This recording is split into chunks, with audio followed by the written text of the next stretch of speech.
Kailangan mo ba ng valid ID pero ang tagal dumating ng national ID mo? Keep on watching dahil ituturo ko kung paano ako nakakuha ng Digital TIN ID. Meron naman akong mga ID pero gusto ko lang masubukan kung paano ba kumuha ng Digital TIN ID. Para lang po ito sa mga may existing TIN number na. Gaya ng national ID, may digital version na rin ang TIN ID. Ang TIN ID card noon ay ganito ang itsura. Pero meron ding TIN ID card na kulay green at may QR code gaya nito. Pero ngayon, pwede na tayong magkaroon ng TIN ID kahit hindi na tayo pumunta sa BIR office. Dahil may digital TIN ID na.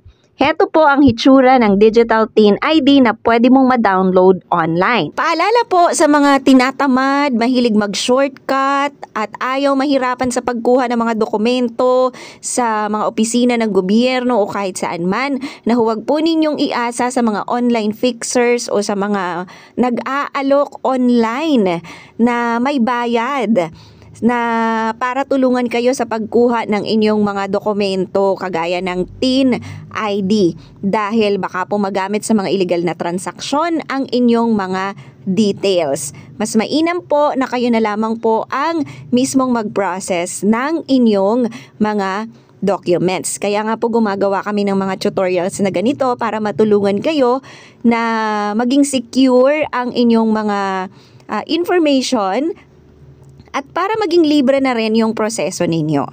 At hindi na kayo magbabayad sa mga hindi ninyo kakilala online na hindi naman authorized ng BIR at ng iba pang ahensya ng gobyerno para mag-process ng mga dokumento at mga ID na galing sa government. Paano nga ba ito mada-download? Step 1, i-download o i-print ang S1905 form. Ilalagay ko sa description ng video na ito ang link para ma-download mo ito. Maghanda ka na rin ng 1x1 picture na white ang background, 10 MB ang quality. Kung high quality ang picture mo, pwede mong i-convert ang iyong picture dito sa website na ito. Then, save.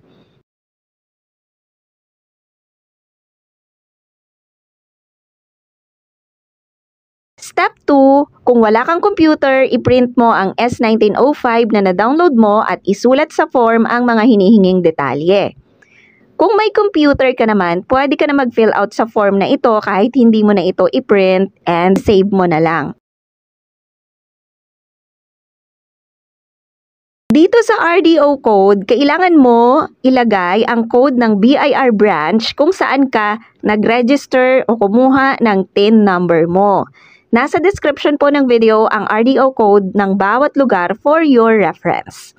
Kapag tapos na po ilagay ang mga detalye, ipascan o picturean o isave ang fully accomplished S1905 form. Step 3, isend via email ang sinulatan mong S1905 form. I-click mo ang clip icon na ito para i-attach ang S1905 form na na-save mo. Tapos, dito sa 2, ilalagay mo ang email address ng RDO branch mo. So, tingnan na lang po sa description ng video na ito ang designated email address ng RDO branch. Nilagay ko na dyan para hindi ka na maghanap. Ilagay mo sa subject ang updating email address for Digital TIN ID. Tapos, dito sa message box, explain mo na lang na kailangan mong magpa-update ng details mo para makakuha ka ng Digital TIN ID. Then, send. Tapos, hintayin ang confirmation message mula sa RDO mo. Usually, 24 hours sila bago mag-send ng confirmation message. So, ganito ang confirmation message na na-receive ko. Pag meron ng confirmation message, proceed tayo sa step 4. Create an account sa ORUS website. Gamit ang browser ng cellphone o computer, buksan ang orus.bir.gov.ph. Tapos, click New Registration at as an individual. Click Create an Account, scroll down at i-click ang box sa ibaba. Then, agree. Tapos dito, click Taxpayer with existing TIN. Ilagay ang iyong TIN number. No need na ilagay ang 00 sa dulo ng TIN number mo. So, yung pinakang TIN number lang talaga. Tapos, dapat wala ding dash. Number lang talaga. So, dito sa suffix, NA, dahil wala naman akong extension sa pangalan ko na junior at saka senior. Tapos ilalagay mo din ang email address mo. Kung anong email address ang inilagay mo sa S1905 mo, yun din ang email address na ilalagay mo dito. So tapos gumawa ka ng password. Ang password ay kailangan ay may malaki at maliit na letra, may isang symbol at may isang number. Tapos i-click ang I am not a robot, tapos click register.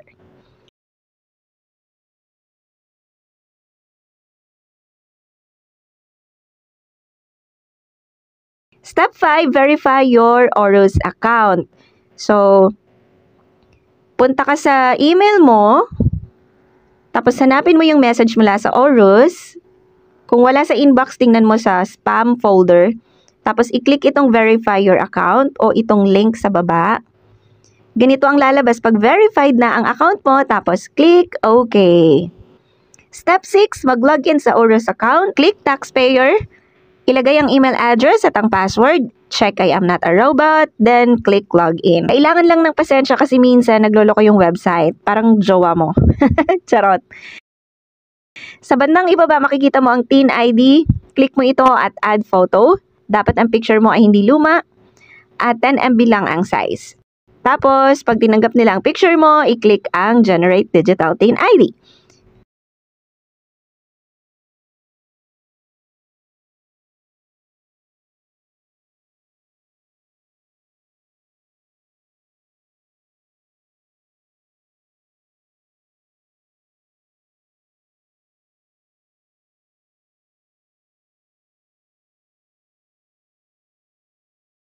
Eto na ang Digital Teen ID ko. May back at may front po ito. Pwede din ito i-download to PDF copy. Click download lang. Then, pwede na ito gamitin sa mga transaksyon natin.